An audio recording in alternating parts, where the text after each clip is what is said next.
A'udzubillahi minasyaitonirrajim. Bismillahirrahmanirrahim. Assalamualaikum warahmatullahi wabarakatuh.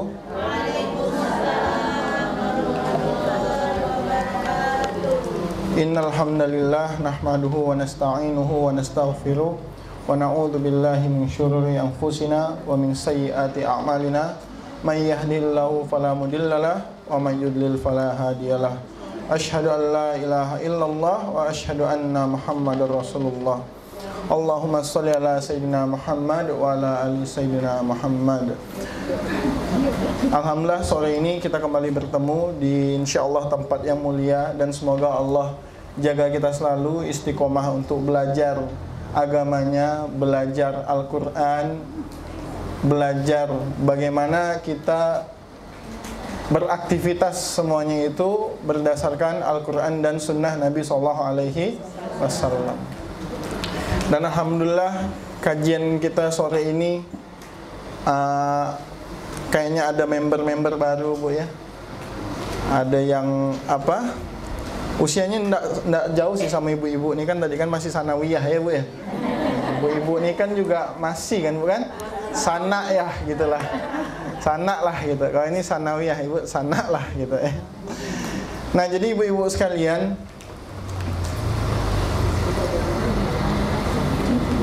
kita sebagai orang Islam itu kalau menjalankan sesuatu landasannya 3. Yang pertama Quran, yang kedua sunnah, yang ketiga itu ijma'nya ulama atau kesepakatannya para ulama. Nah, kita ambil yang nomor 1 dulu. Sudah yakinkah kita nih menjalani hidup based on Quran? Atau kalau tidak 30 juz, 1 ayat aja dalam Al-Quran, mana sih yang udah benar-benar kita jalani? Ada enggak yang udah pernah kita terapkan? Contoh misalkan, Qul huwallahu ahad, Allah itu satu. Benar enggak kita ngaku Allah itu satu? Benar enggak kita setiap hari sadar bahwa Allah itu satu? Apapun yang kita lakukan, kita yakin bahwasanya tiada Tuhan selain Allah. Masih enggak ada aku sebagai Tuhan yang lain selain Allah. Maksudnya apa, Mas Sufi? Maksudnya misalkan kita lagi ngerjain sesuatu, atau misalkan kita lagi sakit, atau tetangga lagi sakit, terus kita tahu, kak lagi ngapa sakit batuk? Oh, kakak coba minum kecap, kasih jeruk, campur garam. Ada yang campur madu, minumlah tuh. Minum, besoknya kakak itu sembuh. Apa kata kita? Tuh karena aku kasih tahu taubatnya. Masih tidak ada kata-kata aku pengganti Allah Subhanahu wa ta'ala. Padahal itu baru 1 ayat, Qul huwallahu ahad, yang sering kita baca, pasti tiap hari ibu-ibu baca, yakin saya. Ibu, minimal berapa ibu-ibu baca itu sehari semalam? 5 kali atau 1 kali? Lebih, Bu, ya. Subuh Al-Ikhlas, zuhur Al-Ikhlas, asar Al-Ikhlas. Makanya alhamdulillah ibu-ibunya ikhlas sekali. Nah, Bu, sekarang saya mau tanya, andai kata ibu-ibu semuanya dan kakak-kakak nih pulang dari sini dikasih uang 100 juta, kira-kira senang enggak, Bu? Tapi ada yang ragu-ragu, senang enggak, Bu? Bahagia enggak? Kalau kita tambah lagi menjadi 1 miliar, bahagia enggak ibu-ibu nerimanya? Mungkin enggak ibu dapat terus mukanya cemberut? Pasti bahagia. Terus kalau misalkan saya tanya lagi, ibu-ibu dapat 1 miliar nih pulang dari sini nih, terus tidur, cuman besok pagi saat bangun, ibu-ibu tidak bisa gerakkan kaki, mata bisa melek, tangan bisa gerak, tapi kaki tidak bisa diturunkan dari kasur. Kira-kira mau tidak ibu-ibu dengan 1 miliar itu? Tidak mau. Berarti kaki ibu-ibu harganya sama dengan 1 miliar, ya? Atau lebih. Nah, balik lagi, Bu, dengan ayatnya nih. Kalau kita bilang saat dapat 1 miliar bahagia enggak? Bahagia, senang sekali kalau benaran. Tapi pas kita bangun tidur bisa nurunkan kaki dari kasur ke lantai ya tuh. Pernah enggak ada dari kita yang ngerasa kayak dapat duit 1 miliar? Padahal ibu-ibu tadi bilang itu sama dengan atau lebih dari 1 miliar. Tapi beberapa dari kita suka lupa. Bangun tidur bangun ya, ngelap liurok sedikit, ya kan? buka HP, kalau HP di samping, baru masuk kamar mandi, wudu. Ada yang bangun tidur, golet-golet sikit gitu kan, tidur lagi, bangun lagi, golet-golet, baru wudu, kayak gitu. Nah, maka ini salah satu bagaimana cara kita menerapkan ayat di surat Ibrahim, la in syakartum la azidannakum. Maka kalau kita bersyukur, Allah tuh tambah. Tapi kadangkala termasuk saya jarang sekali bersyukur saat bangun tidur. Padahal kalau ibu-ibu ditanya, "Bu, mau enggak 100 miliar? Bahagia enggak?" Bahagia sekali dapat 100 miliar. Tapi kalau ibu dapat 100 miliar, besok enggak bisa bangun tidur, enggak ada yang mau. Betul, Bu? Berarti bangun tidur itu setara dengan 100 miliar. Tapi pas kita bangun tidur, enggak ada yang sebahagia dapat uang 100 miliar. Kalau mindset itu kita tanam, bangun tidur, alhamdulillah dapat 1 miliar lagi, dapat 100 miliar lagi, pasti bangun tuh udah senyum. Ini kita bangun tidur, alamak utang lagi nih, terpikirkan nih, kata dia. Masalah gini, uang sekolah, uang listrik lagi nih, uang belanja gini, pusing kita. Nah, maka mindset itu yang harus kita benarkan dengan landasan ayatnya, la in syakartum la azidannakum. Kalau kita bersyukur, Bu, insya Allah pasti Allah tambah. Yang jadi permasalahan ini kan kita jarang sekali bersyukur gitu loh. Jarang sekali bersyukur. Maka ada beberapa guru-guru kami itu mengatakan, kamu nih sholat 5 waktu telat, sholat duha jarang, tahajud apalagi, puasa Senin Kamis pun tak pernah. Lalu saat kamu dapat ujian, kamu protes, salah aku nih apalah ya, kok aku diuji sama Allah ya. Nah itu kan lucu gitu. Paham, Bu, sampai sini, Bu? Nangkep, Bu? Sederhana kan, Bu? Jadi kalau kita bisa ngerubah pola sederhana itu, insya Allah kehidupan kita akan jauh lebih bahagia dan menyenangkan. Ada orang-orang di Eropa mengatakan winning the morning, winning the day. Kalau kita memenangi pagi, maka kita memenangi hari itu. Bahasanya gini, kalau kita udah bahagia di pagi hari, maka seharian itu kita pasti akan bahagia. Bahasa Melayunya apa, Bu? Winning the morning, winning the day. Itu bahasa Melayunya. Bahasa Inggrisnya, kalau kita bangun paginya dah bahagia, maka seharian itu kita udah pasti bahagia. Mulainya dari mana? Mulainya dari bersyukur saat kita bisa menurunkan kaki dari tempat tidur. Bersyukur saat kita udah bisa buka mata. Bersyukur saat kita udah bisa angkat tangan. Karena banyak orang sekarang, ibu jalan-jalan ke Rumkit, jalan-jalan ke Sudarso dan sebagainya. Banyak sekali orang yang ingin sekali mengangkat tangannya, atau bahkan hanya sekedar menggerakkan jempol tangan. Begitu, Bu. Nah, terus kalau saya tanya lagi, Bu, nauzubillah jangan sampai terjadi, Bu ya, jangan sampai ini kita harap tidak akan terjadi di ibu-ibu. Tapi saya ingin tanya lagi sama ibu-ibu semuanya. Kalau seandainya, Bu, hari ini kita punya orang tua, rumahnya itu kebakaran. Nauzubillah, semoga tidak terjadi di lingkungan kita. Kita punya orang tua, rumahnya kebakaran, Bu. Lalu orang tua kita itu bingung cari bantuan, yang bisa ditelepon cuman kita. Tetangga kanan kirinya tidak ada yang peduli sama sekali. Habis itu kita sebagai anaknya, sebagai keluarganya, maka kita datang. Tetangga kanan kiri tidak ada yang peduli, tidak ada yang mau bantu madamkan, tidak ada yang mau nelpon pemadam kebakaran. Perasaan ibu seperti apa, Bu?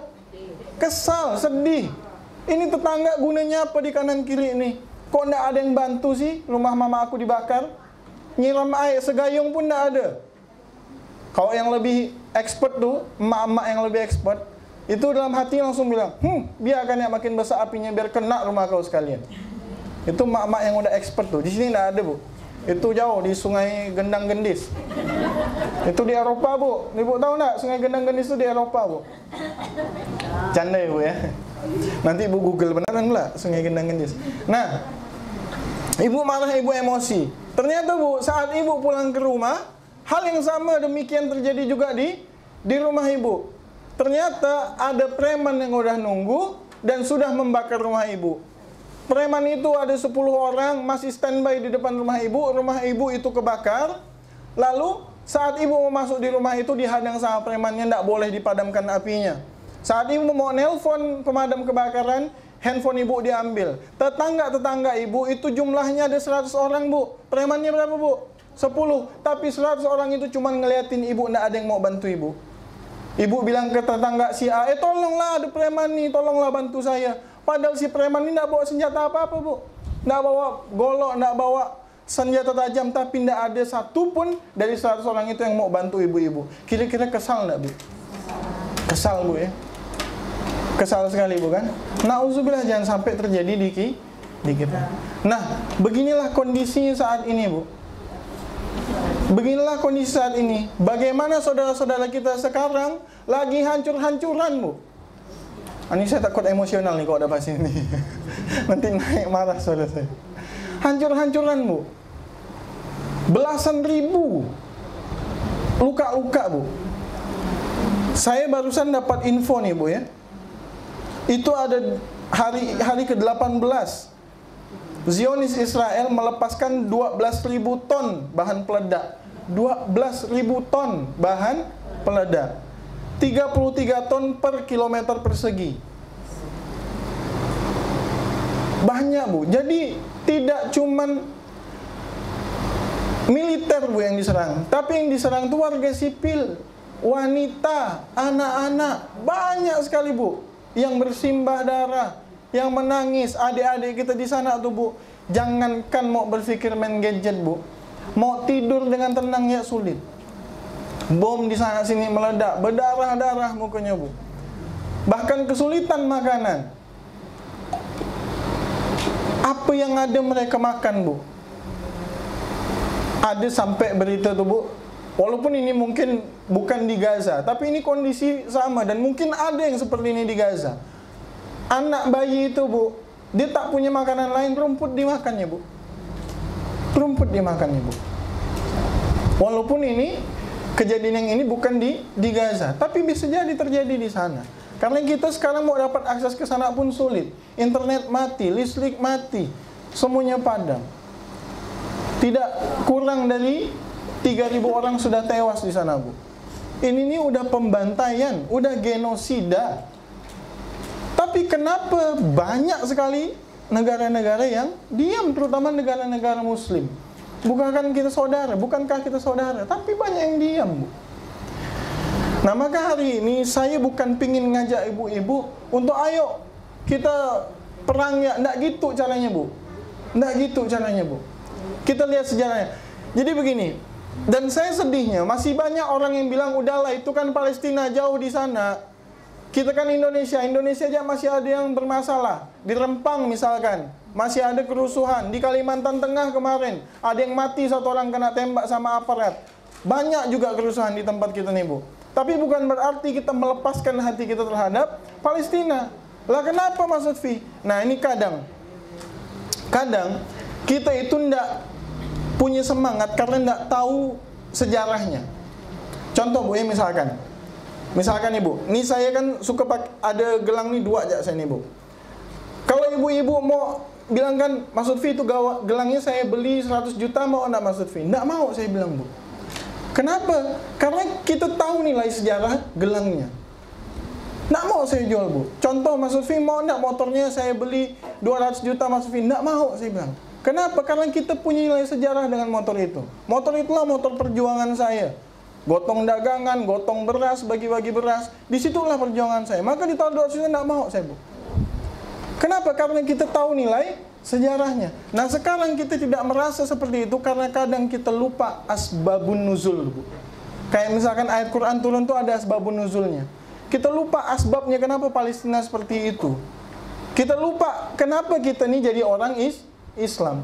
Jangan jauh dulu ke Palestina, kadang kita sendiri pun lupa kalau kita nih orang Islam. Kita udah terputus sejarahnya, terputus dengan para syuhada-syuhada yang hebat-hebat, para sahabat, para tabi'in dan Nabi SAW, sehingga tidak tahu ceritanya, tidak tahu semangatnya. Jadi kita nih loyo dalam beribadah dan berdakwah, mendakwahkan agama Islam ke seluruh dunia. Kemarin saya tanya sama teman-teman saya, tim-tim saya yang jualan, saya katakan, kenal Harun Ar-Rasyid enggak? Enggak tahu. Kenal Umar bin Abdul Aziz enggak? Enggak tahu. Kenal Sa'ad bin Abi Waqqas enggak? Enggak tahu. bagaimana mungkin kita berharap surganya Allah Subhanahu wa taala sementara orang-orang terkenal di dunia Islam pun kita tak tahu. Kenal Lisa Blackpink tak? Oh, tahu. Nabi SAW bersabda apa? Kita saat di akhirat nanti akan dipertemukan dengan orang-orang yang kita cinta. Maka sebaik-baiknya cinta kita adalah cinta kepada Nabi SAW. Cari tahu sejarahnya sehingga kita punya semangatnya, sehingga kita punya pedenya. Jadi misal gini, ada sekarang lagi booming, orang-orang tuh kalau pakai handphone yang buah digigit itu, Bu. Di sini kameranya ada 3 matanya, Bu. Itu pasti pede sekali jalan. Kalau yang agak norak sedikit, Bu, itu dia kalau misalkan mau minta tolong, "Bang, tolong Bang itu, Bang." Sambil nunjuk sambil megang HP. Tunjukkan mata 3-nya tuh. Ada logo buahnya di sini. Tolong enggak itu tuh? Taruh di kocek tuh, Bu. Nggak bisa gini, Bu. Nampak-nampakkan sedikit gini. Kalau agak norak sedikit tuh. Kenapa dia bisa pede dan merasa keren menggunakan itu? Karena dia tahu sejarahnya. Oh, sejarah handphone ini begini, yang pakai gini. Kalau pakai ini naiklah nilai diri kita. Padahal kalau kita kenal Islam, siapapun yang menyandang sebagai umat muslim, maka naik diri kita, naik derajat kita, dan pastinya hadiahnya surga Allah Subhanahu wa taala. Kadang kita ini tidak sadar kalau Islam itu keren. Karena kita sudah lama didoktrin bahwa Islam itu ketinggalan zaman, Islam itu kampungan, Islam itu gendok lah bahasanya. Ih, pakai jilbab panjang-panjang, ya Allah, zaman sekarang apalah pakai jilbab panjang-panjang. Kita ini udah banyak kemakan doktrin-doktrin barat sehingga lupa dan bangga bahwa Islam itu hebat. Sekarang kita cek sejarahnya, Bu ya. Dulu pernah saya sampaikan. Sekarang kita bangga dengan yang namanya teknologi digital. Ada handphone, ada komputer. Betul, Bu? Nah, kalau kita tarik pada dasarnya, Bu, pada intinya, siapa sih yang menemukan komputer? Yang menemukan komputer itu orang Islam. Komputer itu nggak akan bisa jalan kalau nggak ada hukum biner 010101. Yang nemukan 0 itu adalah orang Islam. Kita punya lihat ada pesawat, banggalah ditemukan oleh saudara kembar bla bla bla bla. Itu juga penemu awalnya orang Islam. Nah, kalau kita cari tahu sejarahnya, Bu, pasti kita akan bangga sama Islam. Maaf, sekarang jangankan soal Islam, Bu. Di luar ya, kalau kita ngomong ada orang lagi sedih nih, ya sabarlah ya, sabar ya. Nanti minta aja sama yang di atas pasti dibantu. Nyebut Allah aja kadang kita tak pede. Betul nggak, Bu? Coba orang-orang yang palang, Bu, disebut apa? Semoga dengan kasih Tuhan Yesus kamu bla bla bla bla bla. Pede dia, pakai salib di dadanya, Bu. Pede dia dengan agamanya. Kita nih, Bu, bukan berarti habis itu pakai kalung ada Allahnya, bukan. Tapi pede kan enggak gitu. Nyebutnya masih, kalau ngisi seminar saya dulu gitu, Bu. Kalau ngisi seminar saya tak pernah nyebut Allah, Bu. Nyebutnya tuh Tuhan. Kenapa enggak sebut Allah? Kenapa enggak sebut Allah? Itu kan Tuhan kita dan Tuhan mereka semua. Jadi belakangan ini saya beberapa waktu lalu ngisi di Untan, saya udah mulai biasakan, Bu. Jadi Allah Tuhan saya dan Tuhan kita semuanya, saya katakan kayak gitu. Lah kenapa salah? Enggak. Emang orang Kristen Tuhannya bukan Allah? Allah enggak, Bu? Allah. Emang orang Buddha Tuhannya bukan Allah? Allah, cuman dia aja yang belum kenal. Lah terus dia bilang, emang kamu Tuhannya bukan Yesus, kata dia. Ya kalau mereka bilang Tuhan kita Yesus itu urusan mereka. Betul nggak, Bu? Sama juga dengan kita bilang Tuhannya Allah, ya urusan kita juga. Lakum dinukum wal yadin. Agamamu agamaku, agamaku agamaku. Di sini bukan berarti kita harus berpecah belah, tapi kita yakin dulu dengan apa yang kita pegang. Kadang atas dasar toleransi menghilangkan keyakinan. Keliru. Nyebut Allah ya kadang kita nggak pede, gitu loh. Terus kalau misalkan diajak ketemu, besok ya kita janjian di sini bla bla bla bla bla. Kalau udah pasti bisa tuh, kita nggak bilang pasti, nggak bilang insya Allah. Kita bilang, iya pasti besok aku datang. Biasanya kayak gitu. Kenapa kita nggak ada yang bilang, iya insya Allah aku datang? Malah kalau misalkan ragu-ragu, baru tuh jurus andalan keluar. Insya Allah ya, besok aku pergi. Insya Allahnya jadi insya Allah Melayu, kata orang sini. Insya Allah yang tidak datang. Nah, bagaimana cara kita balik lagi untuk memerdekakan Palestina? Tarik dulu ke sini, Bu. Kita sendiri udah sadar belum dengan sejarah-sejarah agama kita? Maka tidak usah jauh dulu ke Palestina, ke diri kita dulu dengan Allah.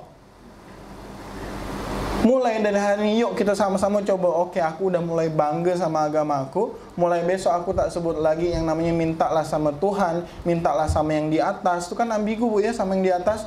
Siapa? Pak Andi kalau di sini. Pak Andi yang mengerjakan atas nih, Bu. Kadang dia di atas. Masa kita minta sama Pak Andi, kan gitu. Minta sama Allah Subhanahu wa Ta'ala. Sebut Allahnya, Bu. Pede, kenapa lah kita mesti takut? Ada bersin, Hasim gitu kan. Orang bilang alhamdulillah, ya kan? Kadang saya tanya sama ibu-ibu, jujur Bu, jujur, lagi pertemuan ramai, kita udah belajar sunnahnya jawab yarhamkallah atau yarhamkillah, cowok cewek. Tiba-tiba nih, misalkan yang masih dinas, yang masih kerja atau apapun itu, lagi ngumpul arisan, bersin, cing, Hasim gitu dia kan. Dia spontan alhamdulillah kata dia. Terus pas kita mau jawab yarhamkallah tuh, pasti kayak yarhamkallah, kecilan suaranya. Kalau nyaring gimana? Yarhamkallah, takut semuanya. Apa nih? Sok Islam sekali, sok paling surga sekali.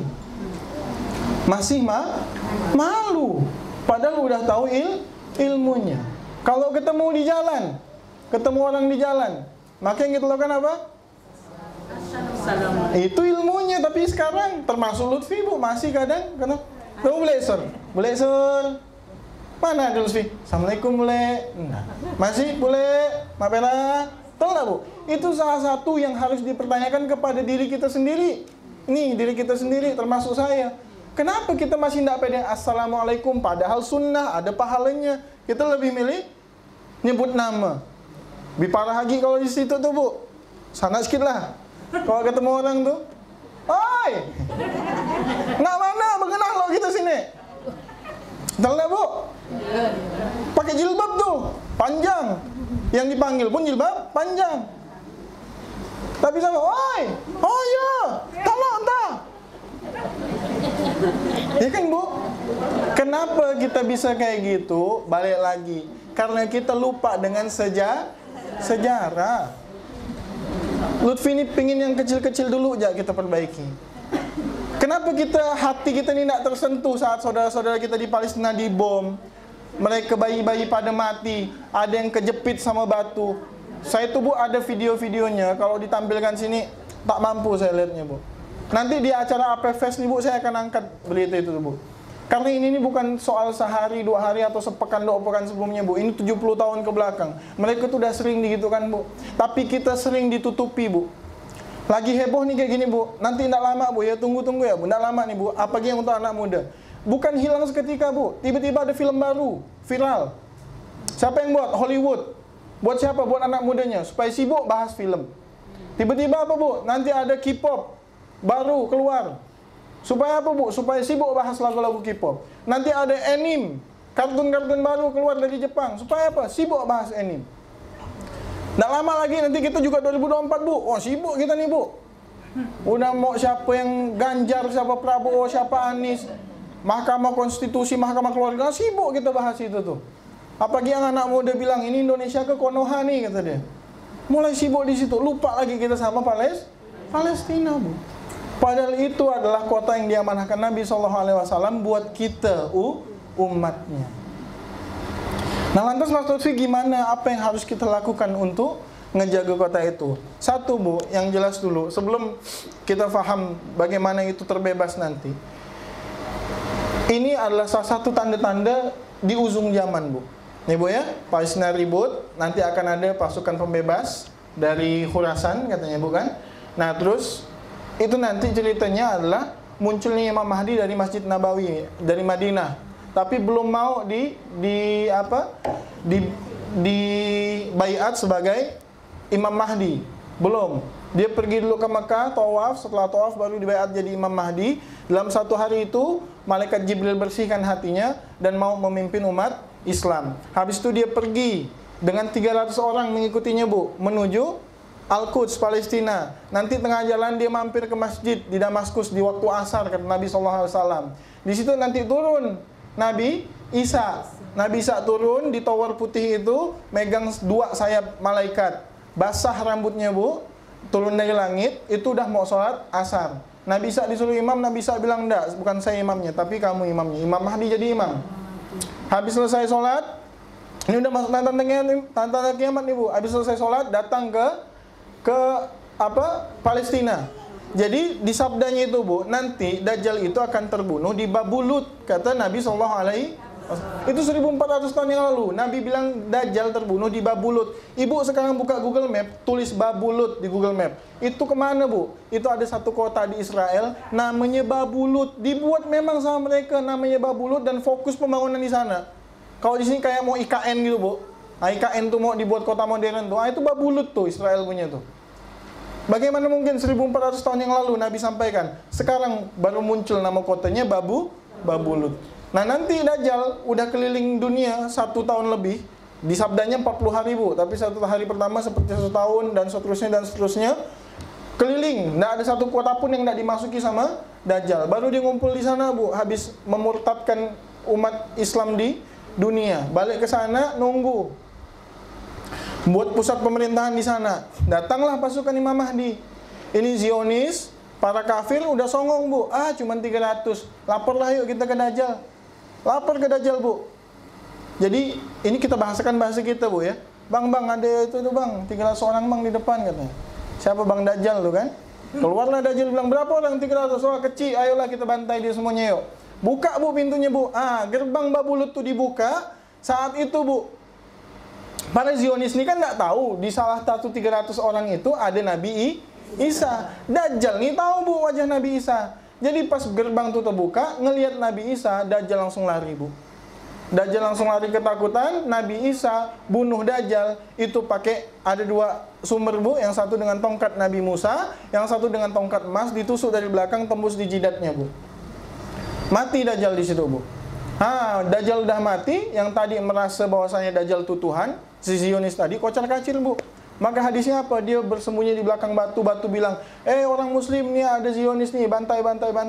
Sampai dia sembunyi di pohon Gorgot yang tak akan bicara bahwa dia sembunyi di situ. Apa yang terjadi? Israel tanam banyak-banyak pohon Gorgot. Nah, jadi ini udah masuk ke ujung zaman, Bu. Masjidil Aqsa itu sejarahnya, Bu, tidak pernah merdeka dari dalam. Jadi dia selalu dibebaskan dari tempat yang jauh. Pertama dibebaskan oleh Umar bin Khattab dari kalangan Quraisy, dari Jazirah Arab. Habis itu yang kedua dibebaskan oleh Salahuddin Al-Ayyubi dari turunan suku-suku, kalau saya tidak salah, suku-suku Kurdi, masuk dia ras-rasnya orang-orang Turki, Bu. Jadi dibebaskan dari situ, Salahuddin Al-Ayyubi. Nah, nanti pembebasan ketiga, Bu, itu dengan pasukan dari Khurasan. Dan beberapa guru-guru ulama-ulama di Palestina itu mengatakan, Bu, kemungkinan banyak dari pasukan-pasukan yang akan membebaskan Palestina atau Masjidil Aqsa itu datang dari Indonesia. Tapi disebutkan ini Nusantara, Bu. Artinya apa? Indonesia, Malaysia, Brunei itu termasuk, Bu. Ibu, terus apa yang harus kita siapkan sekarang, kita lakukan sekarang? Bukan hari ini Ibu pergi naik pesawat ke Palestina. Mau ngapa gak Ibu sampai sana, Bu? Sampai di sana, Bu, ya Allah, sampai emosi sekali nih. Aku tak terima nih dibunuh ribuan orang, 14.000 luka-luka. Kurang ajar nih Zionis nih gitu. Pergilah Ibu ke sana. Sampai sana mau ngapa? Ibu gabung sama pasukan diajak ngomong bahasa Arab, bingung. Alhamdulillah wa syukurillah. Nanya anak antumnya belum ngerti, Bu, ya. Taunya antu gitu ya kan, Bu. Jadi bukan maksud saya ayo kita ke sana, enggak, Bu. Dulu saat mau pembebasan zaman Salahuddin Al-Ayyubi, apa yang dilakukan para ulama, Bu? Ulama buat sekolah-sekolah. Enggak langsung turun perang, Bu. Karena ulama tahu yang salah ini bukan pasukannya, tapi yang salah pendidikannya tentang keislaman yang keliru. Maka dari sekarang tugas kita, terutama ibu-ibu, lakukan 2 hal, Bu. cuman di satu bidang. Apa itu Bu? Bidang pendidikan. Dua hal, yang satu eksternal, yang dua internal. Eksternalnya apa Bu? Sekarang Bu, kita gunakan handphone kita yang punya Instagram, WhatsApp, dan segala macam jenis sosial media Bu. Sebarkan berita tentang Palestina yang sumbernya dari orang-orang Muslim Palestina. Jangan ambil dari sumber barat Bu. Sumber barat kemarin itu ceritanya apa Bu? Orang Hamas bantai 50 bayi, dipotong kepalanya katanya. Diberitakan Bu. Dan itu jelas hoax. Dan mereka ngaku lagi kemarin nyebar hoax. Bayangkan, Israel ngaku bayar orang di Indonesia untuk nyebarkan hoax. Bayangkan Bu. Nah maka kita sebarkan. Ada dari Gaza Media, ada Muhammad Hussein Gaza itu. Kalau mau nyumbang juga Bu, saya sarankan tuh lewat lembaga Mercy tuh. Itu Muhammad Hussein Gaza. Saya pernah ketemu di Jogja waktu beliau datang ke sini. Itu saya lihat orangnya Bu, amanah Bu. Dan dia istiqomah, tegak lurus, masih mengangkat dan membicarakan tentang hak-hak orang Palestina Bu. Itu dia bagikan bantuan Bu, kanan kirinya bom meledak tuh Bu. Orang Indonesia Bu, sekarang tinggal di Palestina, nikah sama orang Palestina Bu. Jadi kita bisa bantu donasi lewat lembaga-lembaga bebas Ibu. Tapi kalau saya rekomendasikan lewat Mercy, itu Ibu boleh donasi ke sana. Ibu sampaikan berita-berita tentang Gaza lewat status. Kalau tidak bisa sehari sekali, sepekan sekali lah Bu. Minimal sampaikan.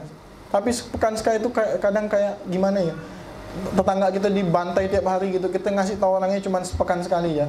Oh itu kena bantai itu gitu, tapi sepekan sekali ya. Nggak bayangkan Bu ya kalau coba diubah, seret gitu, tiba-tiba kita yang kena bantai, kita teriak-teriak, tolonglah, tolonglah. Sampai ada anak kecil tuh teriak-teriak, Bu, mana dunia Arab nih, mana dunia Arab nih, Indonesia, Malaysia mana, nggak ada yang nolong kita nih gitu.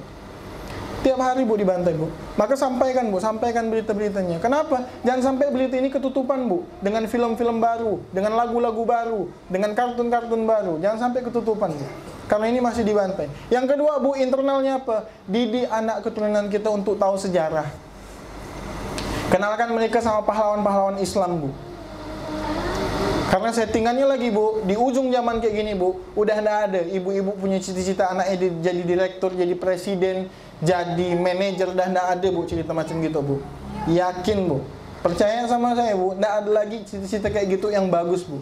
Kenapa? Buat doktrin ke bawah, buat mindset ke bawah. Anak cucu kita, cita-citanya cuma satu, apa? Jadi pejuang untuk membebaskan Masjidil Aqsa. Mati dia Bu, syuhada dia Bu. Dia dapat syafaat, ngajak keluarganya untuk masuk surga. Mana yang lebih untung Bu? Ibu punya anak, punya cucu, jadi direktur utama di satu perusahaan besar, duit banyak, miliaran.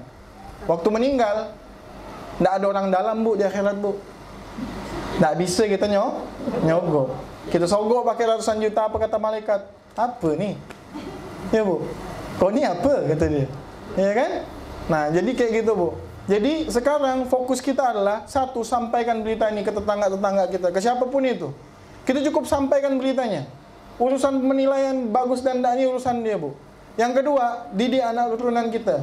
Untuk apa? Untuk menjadi pejuang-pejuang Islam, untuk kenal pahlawan-pahlawan Islam, Salahuddin Al-Ayyubi, Muhammad Al-Fatih, Sulaiman Al-Kanuni, Harun Ar-Rasyid, Sa'ad bin Abi Waqqas, Umar bin Khattab, Abdurrahman Auf, terus Sa'ad bin Abi Waqqas, banyak sekali Bu.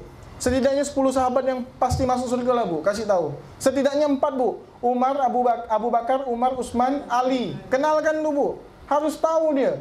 Ali jago perang, Utsman kaya raya, jago bisnis, Umar ditakuti, Abu Bakar paling bijaksana Bu. Kenalkan itu Bu. Maka kalau dia udah punya zat itu, maka insya Allah ibu-ibu nanti saat udah wafat tenang, tinggal nunggu jemputan, tinggal nunggu jalur VIP masuk surga Allah, ketemu dengan Nabi SAW.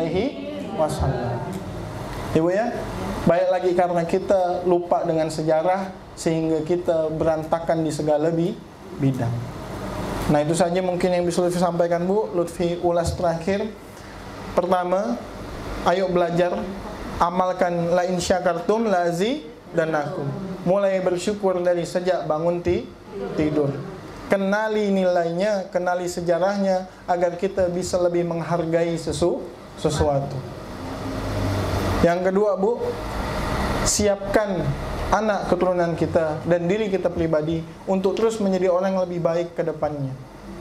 Mulai dari pelajari Quran, menegakkan sholat, tidak pelit untuk berbagi. Ajarkan itu kepada anak keturunan kita. Kenalkan dia kepada pahlawan-pahlawan Islam. Sehingga apa? Sehingga kelak saat waktunya tiba, pembebasan Palestina atau Masjidil Aqsa itu terjadi, maka ada dari anak keturunan kita yang menjadi pasukan-pasukannya Imam Mahdi. Syahid dia di sana, Bu. Insya Allah dia dapat syafaat untuk nolong keluarga-keluarganya, dan semoga kita salah satu yang ditolong untuk masuk ke surganya Allah Subhanahu wa Ta'ala. Karena kalau kita cuma berpegang sama amal kita, mungkin amal kita ini cuma seberapa lah, Bu. Sholat masih suka tidak konsentrasi, masih suka telat-telatan, suratnya ikhlas terus, Bu ya. Macam manalah kita dengan surat ikhlas itu mau masuk ke surga. Tapi semoga Allah ikhlas juga untuk kita masuk ke surga. Kurang lebihnya mohon maaf, Bu. Maaf atas segala kesalahan yang keluar dari mulut saya. Jika ada yang salah mohon dikoreksi. Semoga apa yang disampaikan hari ini bermanfaat. Akhirul kalam. Assalamualaikum warahmatullahi wabarakatuh.